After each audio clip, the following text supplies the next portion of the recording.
Magandang araw po sa inyong lahat. Narito po kayo sa Iparas, Bukay Paras. At magandang araw at magandang hapon sa man parte kayo ng mundo naroon. At narito na ang paunang salita ng ating sekretary. Magandang hapon po, Paringado. Magandang hapon muli sa ating mga mahal na mga kababayan. And as usual, I always say this because this is the reality that's going on now, na talagang taghirap ng taghirap pa rin ang ating mga kababayan. Lalo na bumulusok na pababa ang trust rating sa kasalukuyang Pangulo nitong ating bansa. At yan ay nakahulugan o nangahulugan na talagang ang sama ng administrasyon na ito. So, kami po ay bumabati sa inyo ng magandang araw. Dito po tayo sa programa na Iparas kay Paras. Alright, narito na ang mga nagbabagang developments ngayong linggong ito. At ayan, mamili na tayo, Secretary. Ano ba? Well, isang makahulugan na pangyayari, may he rest in peace, no?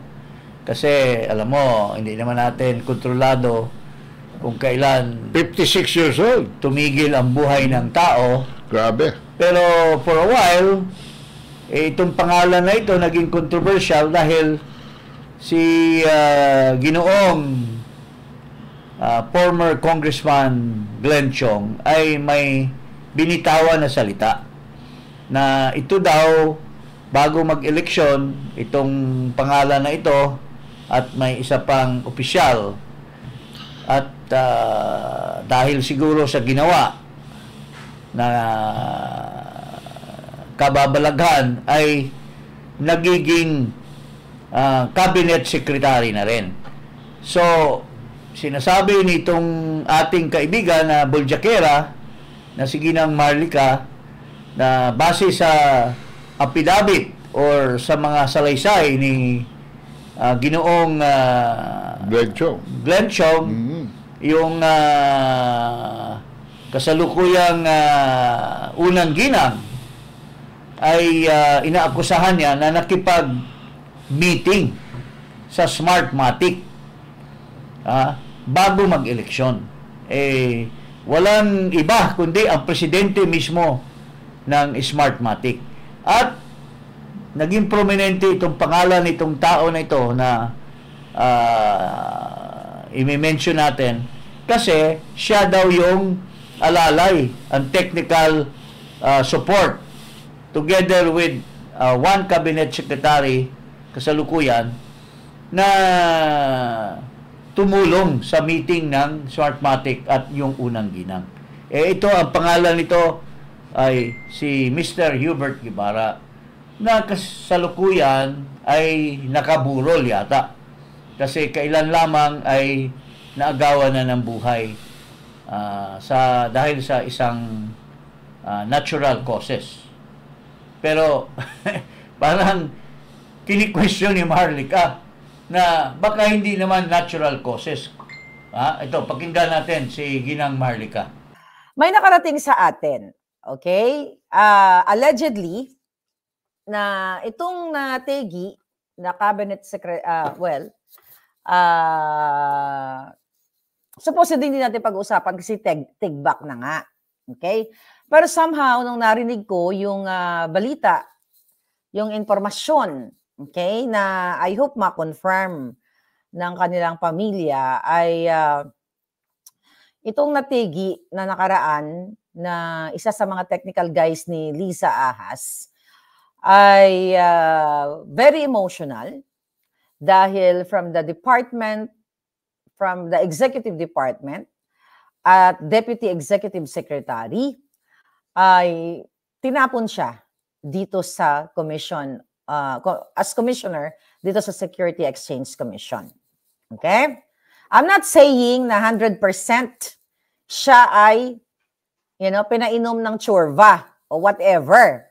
Kasi ayon sa mga ugong-ugong na mga nakakakilala sa kanya, ito ay napaka-healthy na tao.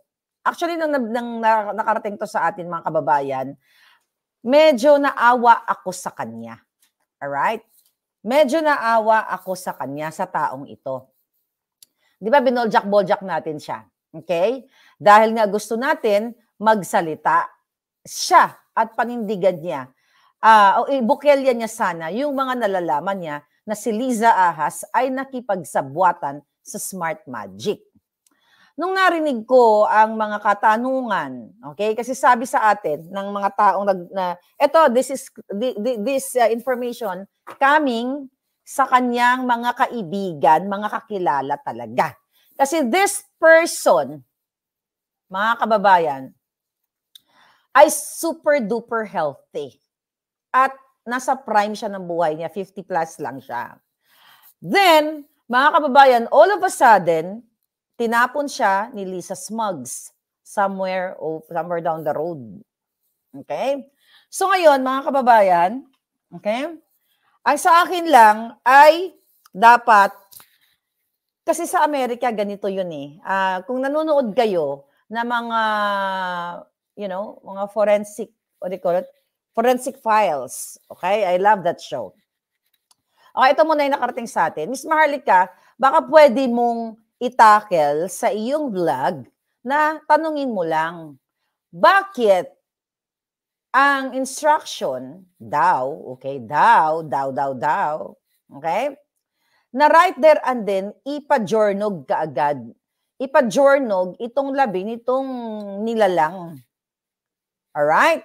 Kaya nga yung mga tanong ng mga taong nakapaligid o mga close nitong binabanggit natin na sangkata ng nilalang na ito, I'm not gonna say bad things about him kasi wala na siyang laban. Okay? Wala na siyang laban, although naniniwala ako na malaki ang kasalanan niya sa bayan. Alright? The fact na siya ay nakipagsabwatan. Ganito kasi ang style ng ahas at kuting. Kapag wala ka ng gamit, pwede ka nang ipagurgur. Pwede ka nang painumin ng, kung ano man ang pwedeng pang-impatcho sa'yo. Ngayon, sabi sa akin ng mga palangga, kaya bakit ko nalalaman yung updated? Okay, bakit ko nalalaman yung updated updates? Mga pangyayari from pagbagsak, from pagbagsak daw, papunta sa hospital at yung even sa loob ng ICU and everything, di ba? Nakikita nyo, real time tayo. Kasi these people, kaya nga, ang pakiusap sa akin palangga, please, huwag ka naman na magsalita ng pangit doon sa tao. Kasi dedo na nga. Sabi ko, I promise not to say bad things about this person. Kasi dead na nga. But sabi niya, we just want to, sabi nitong kaibigan niya, make the people aware. Magtanong ka lang. Bakit bigla-bigla na, eto, tanong lang naman, napaka-healthy tao, very sporty, then na-demote, tignan mo yung what do you call it? Yung sequence, okay, ng pangyayari. Okay, magkasama sila, enjoy having fun, then okay yung pwesto, then inilipat, tinapon na lang ng bigla-bigla, tapos biglang according sa mga tao nakapaligid, na-depress, then naglaro ng football, then na-jumba. Okay, kapag ganun kasi, mga kababayan, dapat, not only in America, not only in Europa, okay, o kung saan pa man, kapag mayroong question, yung mga taong nakapaligid sa kanya, pwede tayo mag-demand ng forensic investigative. But in the Philippines, malabong mangyari yan. Malabong mangyari yan kung sakali na mismo ang nagpagurgur ay ang kapangyarihang kuting o Satanas. I don't think kuting will do that. Okay? Let's give kuting the benefit of the doubt kasi dadako tayo mamaya sa kanya. But Satanas will do that kung gusto niyang gawin. Kaya niyang magpadukot ng mga bata.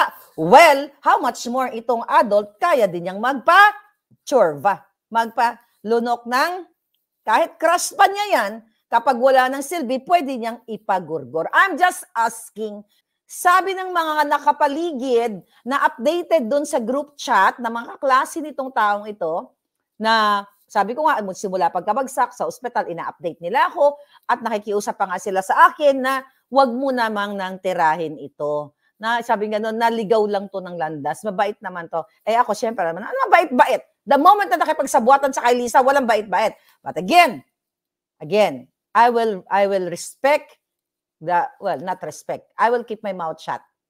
Okay? Not to say bad things kasi dedo na nga. But, gusto lang iparating sa inyo na mga taong nasa paligid na very questionable dahil gusto ka agad ipa-journog. Paring Ado, mukhang interesting itong issue. Ha? Kasi may parang Hollywood drama eh. May anggulo. May anggulo eh. Ha? Posible itong maging pelikula or isa pelikula. Ha? Kasi bakit napakalapit sa isang amo? Ha? At mayroon pang sinasabi pa nito, crush daw ng amo ito. At very trusted dahil doon sa very confidential na arrangement with the Smartmatic kasama-sama. Ha? Tapos may mga rumors na itong taong ito, itong si Hubert Guevara ay siyang ipapalit as executive secretary dahil siya ngayon siya na ang nagiging senior deputy executive secretary. Tapos biglang nalaman na lang na nadekwa pala, na ligwak bilang deputy executive secretary at na-demote bilang isang commissioner na lamang. Hindi ko nililiit yung commissioner. Pero between deputy executive secretary, doon sa commissioner, ang commissioner, rank lang yan, assistant secretary lamang eh. Kasi ang chairman ng SEC ay undersecretary level yan. So, dinemote. At ito nga, sinasabi ni Marlica, baka may foul play. Yung iba naman nagsasabi, baka pinapatahimik dahil maraming alam. Baka may mga rumors na dahil hindi siya satisfied sa kanyang sa treatment sa kanya, baka mag-divulge ng mga kakaalam. At sinasabi, may mga ibang nagsasabi dito sa narinig nating video, gaano ba katotoo? Baka nilason yan. Nakakatakot ang gobyerno na ito, pare. Paring Ado, anong masasabi mo? Hindi basta panggugurgur yan. This is now bordering, di umano, on murder. Delikado. If this government will be involved in extraction, pakialaman yung extraction ng mga bata and kidnapping, nasa custody ng nanay, they're capable of doing everything. Just to satisfy their personal satisfaction, or just to satisfy their personal ends, should I say. Oo. So, nakakatakot ito ngayon. Kung may kinalaman ito doon sa affidavit ni Glenn Chong, ako naman ay naging abala ngayon dito sa isang cabinet secretary na may kinalaman din doon sa pakikugnayan sa Smartmatic. Sino ba yun? Naalala mo ba kung sino yung sinabi ni Ginang Marlica na dalawa daw sila, mga sidekick nitong babae na nakipag-meet sa Smartmatic? Sino kaya yung... Si Ivan Uy na ngayon ay DICT Secretary. Oh, sus. Nakakatakot. So, dapat mag-ingat pala ito si Ivan Uy. Kasi... baka you're next. Baka hindi natin alam, ang buhay ay weather lamang, sinasabing na ng ganon. So, with due respect, ito po ay siguro dapat matingnan din ng mga mahilig mag-imbestiga sa legislatura. Kung gaano katotoo itong, alam mo to si Marlica, ay minsan mga dinadaldal ay madalas naging totoo, paring ano. Tsaka documented ang mga moves niya, no? Oo, hindi basta-basta. So, yun po, mga kababayan, ang nangyayari ngayon. Okay. Ngayon, mayroong balita na nakakaawa. Ito rin, talking about legislative investigation, ito rin ay pwedeng-pwede. Lalo na yung mga mahilig mag-grandstanding, ito ay hindi pang grandstanding, kundi tunay na investigasyon. Kasi kamakailan, noong administration ni Pangulong Duterte, nung nagkataon si Pangulo na ayusin ang sitwasyon, ang environment, at saka yung pangalakal dyan sa Boracay, ay one of the things that was recommended then by the Department of Environment headed by Simato was to distribute lands to the indigenous population dyan sa Boracay. Ito po, makikita natin si Pangulong Duterte na nagdi-distribute ng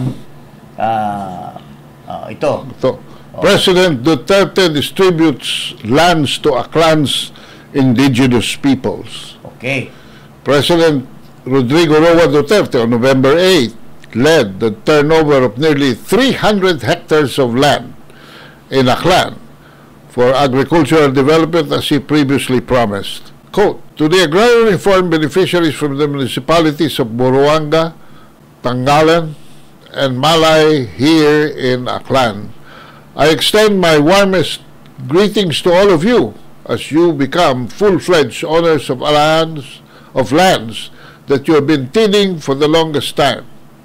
The President said during the distribution of Certificates of Land Ownership Award, or CLOA, in Barangay Manok-Manok in Boracay Island. Today, we acknowledge our farmers' important role in the nation building as you work tirelessly to ensure food security across the country. I assure you that this administration will continue to protect and uphold your right to own, control, secure, cultivate, enhance, and reap the benefits of the agricultural lands that you till, he added. Okay. Napakadalas yung kanyang expression of compassion doon sa tunay na mga mahirap talaga. Hindi grandstanding, hindi ginagamit lamang yung pangalan ng mga mahirap para mag-epal or para para kay Presidente Duterte noon, it is for real. And titles were really distributed. Bakit ngayon dito sa panahon ni Marcos Jr. ay biglang binawi? The indigenous people, the Aitas, have already enjoyed the benefits of the land that were given to them. Bakit bigla na inalis dito sa administrasyon ni Marcos? Ito po, pakita natin. Ati families face forced eviction from disputed Boracay Island, Boracay land. Ati tribe members in Boracay were shocked early Palm Sunday morning when guards stormed their area and started to place barricades made out of galvanized iron sheets, citing recent decisions by the Department of Agrarian Reform. Maria Tambun, one of the leaders of the Boracay Ati Tribal Organization, or BATO, whose family has been living on the land for more than 48 years, told the Inquirer that around 6 a.m. on March 24, armed guards put up iron sheets around their land. When asked about the basis for the barricade, the guards showed them a copy of March 5, 2024 decision by the Department of Agrarian Reform upholding the cancellation of Certificates of Land Ownership Award, or CLOA, given by the Duterte administration to them in 2018. The cancellation of titles over 5 lots were filed by the land developers in 2022 and was granted respectively by DAR in March and April last year, citing non-viability of the land for agricultural use. Dito mo rin makikita na naman ang contrast ng isang gobyerno at dumating ang panibagong gobyerno. Na madalas na binabaliktad ang mga kabutihan na nagawa ng dating gobyerno by the new administration. Hindi natin matanong yung kaibigan natin, kasama ko sa Kongreso, si Conrad Estrella, hindi pa natin natanong kung bakit. Dahil, alam mo naman, nagpakita ng compassion itong bagong gobyerno. In fact, yung mga utang ng mga dating mga agrarian reform beneficiaries na naghuhulog sa land bank, ay in fact, di ba, kinundon. So, nagpakita sila ng parang lumabas ngayon na pakitang tao lang pala yung compassion itong bagong gobyerno. Kasi lalo na itong mga pobre na etas, ati, ay they are being deprived of their rights in favor of mga mayayaman who claim that these areas are their lands, and these people are developers. I'm sure they are rich people, because kung developer ka, lalo na sa Boracay, ang mamahal na ngayon ng lupa niyan, pare. Paring ado. So, in other words, now, ngayon, dito po tayo titingin. Ito ay nasa pahayagan na. Pero walang kumukuha or walang nakialam na mga trigger-happy na mga legislators na imbestigahan itong pangyayari na ito. Baka hindi na isumbong kay Tulfo. Baka nga. So, ibig mo sabihin, pagka nalaman siguro ito ni Idol, ni Ginoong Tulfo, baka bigyan niya ito yung karapat-dapat. Kasi kung talagang itong ating idolo sa Senado, na minsan kinukol natin ang attention, pero minsan naman ay pinupurihan din natin, itong karapat-dapat na bigyan niya ng diin, lalo na mahilig siya na magdepensa daw sa mga mahihirap. At ito ang tunay na mga mahihirap, paring ado. Sagad. Salat na salat ang mga ito. Oo. Hindi lang mahirap. So kung imbis na murahin niya yung mga resource persons na mga mababaw, may pagkakataon siyang murahin ngayon itong mga cabinet. O di kaya yung mga sundalo na ayaw magpakasal. Yung mga sundalo ayaw magpakasal at ginagawa niyang sabing duwag, namatay tuloy. Dahil sa paglaban ng lupang sinilangan, ito ay karapat-dapat na tingnan niya. At pwedeng ngayong hindi naman murahin. Pwede niya ngayong ipatawag itong Secretary of Agrarian Reform. Alam mo naman yung Secretary of Agrarian Reform, baka misinform lang ito ng mga kanyang mga undersecretary or assistant secretary. Dahil ito si Conrad Estrella, napaka maayos na tao ito, mabait na tao ito, kaibigan ko ito, at nakakasama ko ito, nalalasap ko yung pagkatao nito na compassionate at makatao. Pero bakit naman nangyari ito? So, kailangan ito yung karapat-dapat na bigyan ng pansin ng legislatura. Ang karapat-dapat na imbestigahan, pare. Ang narinig ko sa radyo ay nagsubmit daw ang Bureau of Soils na itong lupa na kinaukulan ay hindi raw pwede for agricultural use. Yun ang pinakapader ng mga... Okay, presuming na hindi pwedeng agricultural use, mga mahirap ito, bakit hindi pwede nilang ibenta? You know, at pangalawa, part ng karapatan mo yan ngayon na pag-aari, if your land has become a commercial land, so why can't they be deprived of the right also to sell this property and lalasapin yung pera kaysa magpatuloy sila ng agrikultura, pero kung may pera na sila ngayon, pwede naman silang mag-iba ng profesyon or makapabili naman ng panibagong lupa na agrikultura. At pangalawa, lumalabas yung argumento na yan. Pangalawa, lumalabas na yung mga nag-a-okupa dyan ngayon na gustong kunin yan. Gustong bawiin. Meron daw mga titulo.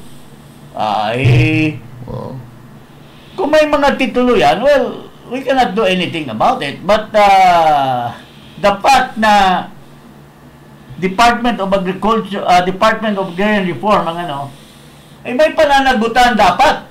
Kaya nga kailangan maimbestigahan ito dahil yung Department of Agrarian Reform Secretary nung panahon ni Duterte, dapat maimbestigahan. Bakit siya nag-distribute ng lupa?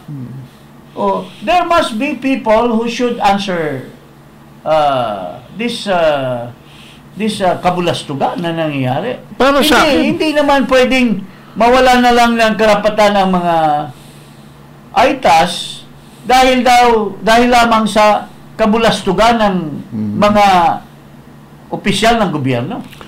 Parang pinuputbol mo ang mga mahihirap na tulad ng mga at saka, AITAS. para sa akin, bakit sa DAR sila pumunta, hindi sa korte? Yes. Yan. Yung pa isa issue. At saka ang DAR naman, wala namang kung agricultural land ito and it involves the land under the Turen system, ang korte, quieting of title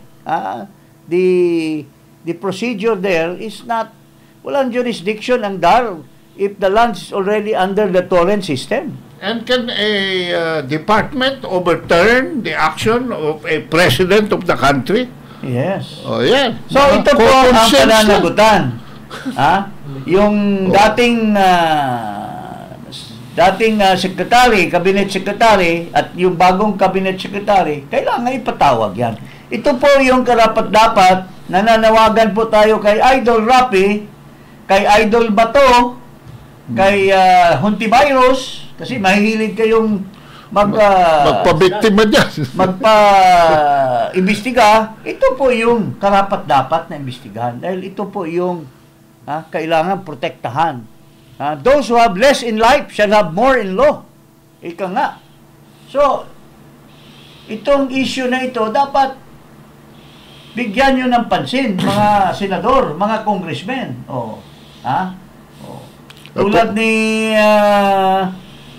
Congressman Nograles, kaibigan ko yan, si Fidel,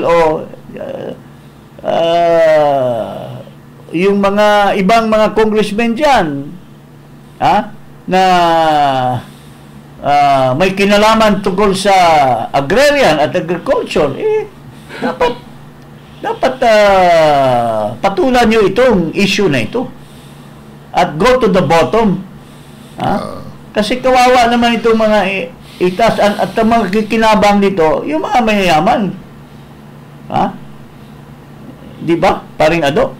Oo. Yun po, mga kababayan. For the meantime, may pampalubag loob. For the meantime, mayroong pagpalubag loob. Bakit nila bibigyan ng, mukhang nagkakaroon ng kalokohan ito dyan, ha? Sino ba itong mukhang kumag na ito? Na 44 Ati families in Boracay received DSWD cash aid. bakit kaya? Bakit sila magbibigay ng cash aid, ha?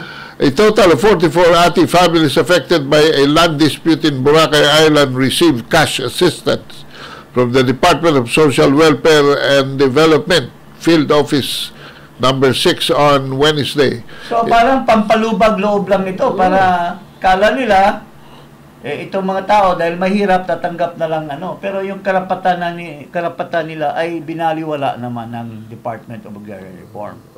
In the news release, Assistant Secretary for the Disaster Response Management Group, Irene Dumlao, said its beneficiary got 10,000 pesos through the agency's assistance to individuals in crisis mukhang may connivances itong kasi mukhang inaareglo. At ang pera ng DSWD ang ginagamit pang areglo nitong mga mahihirap na to. Kaya talagang karapat-dapat na maimbestigahan po ito, mga kababayan. So, dito pa lang tayo muna till the next episode. Huwag kalimutang mag-subscribe dito sa Iparas kay Paras at sa aking YouTube at Ado Paglinawan. Secretary, magpaalam na tayo. Magandang hapon po muli.